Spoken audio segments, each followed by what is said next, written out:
سلامونه، نیکې هیلې او احترامات. امید د رب ذوالجلال ستم چې روغ جوړ وي او د صحت په جامه برابر وي. د سلطان صلاح الدین په دور کې د سلطان صلاح الدین یو جاسوس هغې له رالو، هغوی ته دا روداد بیان کو چې په بازار کې یو مولا ګرځي او ډېر خلک چې کوم دی د الله د لارې نه اړوي. نو سلطان صلاح الدین ورته ویل چې د دې مولا څه بیانیه ده. ویل چې د دې مولا دا بیانیه ده چې دا مولا کله د خلکو سره خبرې شروع کړي نو دا خلک ښو ته رابلي، د بدو نه یې منې کوي. خو یو خبره غلطه کوي چې خلک د جهاد ترغیب خلکو له نه ورکوي او خلکو ته وایي چې جهاد به تاسو نه کوئ، جنګ به نه کوئ. اینی هاو سلطان صلاح الدین دا خبره په زړه واخیستله او هغه لاړو بازار ته. بازار ته په یو داسې بیس کې لاړو چې خلکو نه پېژاندلو. او کله چې هغه د مولا احوال ولیدل نو مولا خلکو ته لګیا دی، خلکو ته وایي چې تاسو به دروغ نه وایي، تاسو به په چا باندې ظلم نه کوئ، تاسو به خپل چې کوم تاسو سره چا حقوق دي هغه به ورکوئ خلکو له. ټولې خبرې چې کوم په اسلام کې شاملې دي ټولې خبرې ورته کولې. خو یو خبره هغه ډېره عجیبه کوله چې جنګ نه څه نه جوړېږي، د یو بل اینه به موږ نه تویو. او را روان وخت کې چې موږ څومره جنګونه کړي دي تېر وخت کې نو دې موږ له نقصان راکړی دی، زموږ یې مالي حالت سره خراب کړي یو، بدني حالت سره چې کوم دی موږ جنګونو ډېر وروسته بوتلي یو، موږ به جنګ نه کوو.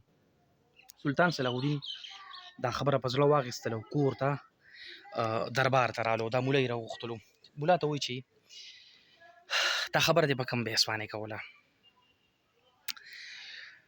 مولا ورته وایي چې جنګ ډېر زیات د نقصان دی او جنګ نه دی پکار او بلا بلا مختلف خبرې ورته وکړلې. سلطان صلاح الدین له په دې خبره ډېره زیاته غوسه ورغله چې دا سړی خو د جهاد په لار کې رکاوټ دی. نو توره یې راویستله او دا ګوته یې پرې کړله. ویل وایه ته څوک یې؟ هغه چغې کړلې، ویلې زه د یهودو جاسوس یم او یهودي یم او زه راغلی یم او په دې مشن دلته راغلی یم چې خلک د جهاد نه منې کړم.